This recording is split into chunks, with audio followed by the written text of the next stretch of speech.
6h40, bon réveil, merci d'être avec nous. Nous sommes ensemble jusqu'à 9h, toujours en compagnie de Mickaël Darmon et Christophe Barbier. Bonjour, rebonjour messieurs. Bonjour. Il était écrit que ces élections seraient pleines d'incertitudes. À l'issue du premier tour, le président de la République garde des chances de conserver la majorité absolue à l'Assemblée nationale. Mais rien n'est encore gagné. Les candidats de la majorité obtiennent 25% des voix au niveau national en tout cas. Et puis on a pu le voir, ces résultats de la NUP, notamment 5 candidats élus dès le premier tour, donc 4 estampillés, donc NUP ou NUPES à votre choix. Donc Alexis Corbière, Daniel Obono, Sophia Chikirou et Sarah Legrain qui filent directement à l'Assemblée. Alors messieurs, qu'est-ce que ça signifie? Ce sont des candidats quand même radicaux qui ont été élus. Ah oui, ce sont les plus dogmatiques, les plus en pointe de la France insoumise. Quand on débat sur les plateaux avec Daniel Obono, Alexis Corbière ou Sophia Chikirou, on le comprend. Donc la radicalité dans la radicalité a payé. Alors c'est vrai qu'ils avaient des circonscriptions déjà solides, mais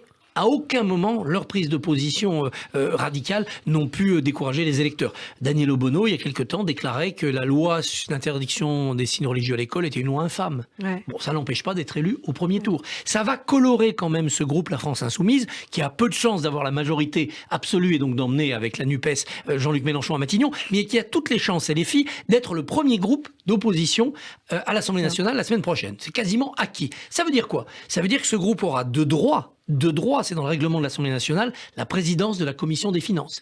Une place à la questure. Il y a 3 postes, il y en a un pour eux. La questure, c'est ce qui régit l'Assemblée nationale, c'est beaucoup de moyens. Et puis, sans doute, une vice-présidence aussi de l'Assemblée. Donc, les débats parlementaires vont être en partie organisés et réglés par la France insoumise. Autant vous dire que pour le gouvernement, qu'il ait ou non la majorité absolue, ça va être un enfer de débat quotidien, et ça va remettre la politique au Parlement. On peut s'en flatter. Ça peut aussi transformer le Parlement en un pugilat et dégoûter encore un peu plus les Français de la politique. Mais justement, les observateurs ont dit que ça va créer plus de débats politiques par rapport à avant. Oui. De combat, oui, de débat, je ne sais pas. Oui, voilà. Mais hormis ce romantisme que de dire il y aura plus de débats politiques, si on regarde vraiment comment les choses peuvent se passer pour l'exécutif, ça sera extrêmement difficile pour le président de la République, qui sera un président empêché.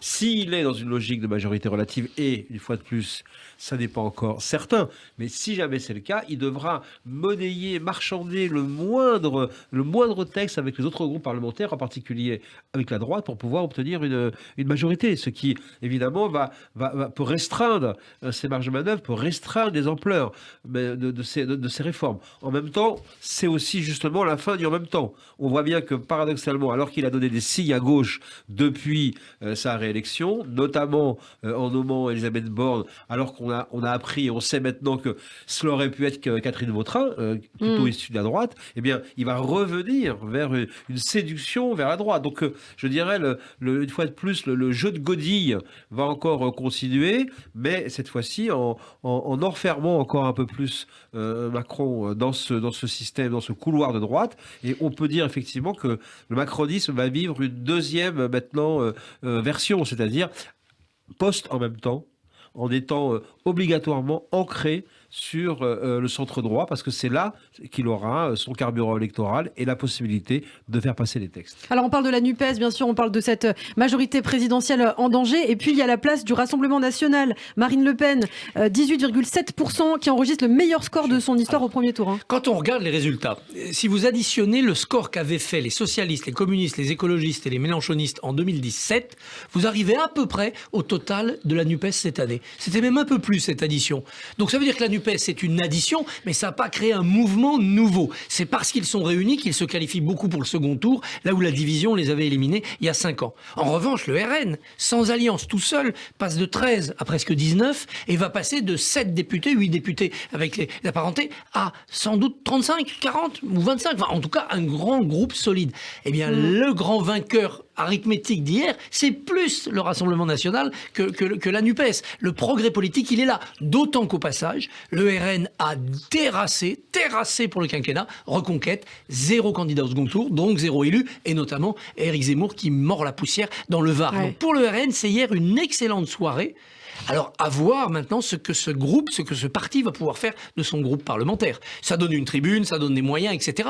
Est-ce que ça peut permettre au RN de convaincre les électeurs de leur faire confiance aux européennes, aux municipales, à toutes les élections prochaines, et notamment les élections locales où le RN est toujours assez mauvais? Ça, c'est un autre défi. Mickaël Oui, Darmon. il faut quand même juste s'arrêter quelques instants pour, une fois de plus, au fond, constater que l'adage qui dit que les sondages de novembre ne sont pas les suffrages d'avril ou de mai ou de juin vient une fois de plus de se vérifier en ce qui concerne Éric Zemmour.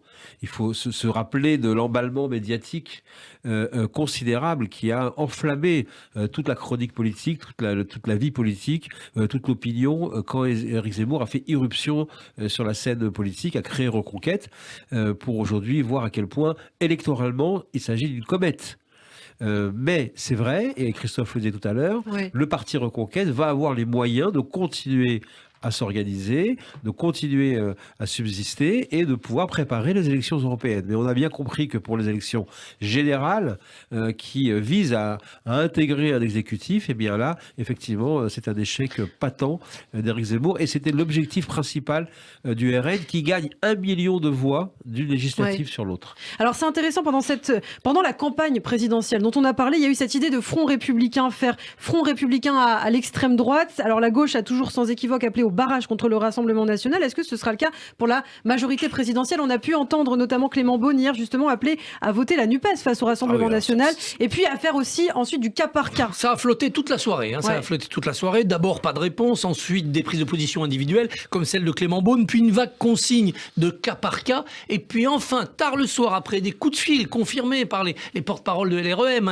les proches du président, ses conseillers politiques, Stéphane Séjourné, Thierry Solaire se sont activés pour qu'enfin il y ait une position officielle, c'est-à-dire barrage au RN. Et ça veut dire quoi, barrage au RN? Oui, ça veut dire que là où il y a un socialiste bon teint ou un écologiste sympathique, bien sûr, on appelle à voter pour lui pour éviter un député RN. Mais il y a des endroits où le candidat LFI est à l'opposé des valeurs de la majorité présidentielle. Et donc, RN, LFI, c'est blanc, bonnet, bonnet blanc dans ce cas-là. Est-ce qu'on va faire élire un député LFI de plus avec des positions idéologiques indéfendables pour éviter un député RN? Honnêtement, localement, je ne suis pas sûr que les électeurs LREM qui n'auront plus de candidats au second tour fassent ce choix-là. Beaucoup vont choisir l'abstention. Ouais. Certains vont même aller vers le RN qui trouveront moins dangereux puisque le RN n'a pas de risque d'avoir une majorité absolue que de faire un député LFI de plus. Et ce quoi qui dit hier soir sur le positionnement vis-à-vis donc du RN est symptomatique de la situation de l'exécutif. Il y a une grande difficulté de recruter à Matignon. Il n'y a pas encore de conseillers politiques. À l'Élysée, il y a un transfert en ce moment de conseillers, puisque certains sont partis, d'autres ne sont pas encore arrivés. Donc on voit bien que cette soirée électorale a montré hier tout le flottement qui existe au sein de la Macronie depuis la réélection d'Emmanuel Macron, qui avait décidé d'anesthésier le système, de ne plus faire campagne, de se retirer. Il a appelé ça officiellement la décantation et le repos, mais en réalité, il s'est retiré parce que peut-être était-il très fatigué après la campagne présidentielle. Pensait-il que être réélu dans ces conditions suffisait à avoir le rapport de force, à laisser ses adversaires boxer dans le vide? Il a été pris au piège de cette campagne qui s'est retournée contre lui. Et on a bien compris dans la précipitation de ces derniers jours avant le premier tour à quel point l'exécutif réalisait que finalement, eh bien, ils avaient eu tort de laisser s'installer Jean-Luc Mélenchon et les polémiques diverses et variées comme seule proposition face aux Français. Alors on va continuer à parler bien sûr de ces élections. Restez avec nous, on va parler notamment de la place de la droite républicaine, la droite qui résiste mais qui recule en même temps. On va aussi parler de ces ministres arrivés en tête au premier tour et notamment d'Elisabeth Borne. Restez avec nous sur Radio J, mais tout de suite c'est le rappel des titres avec Christophe.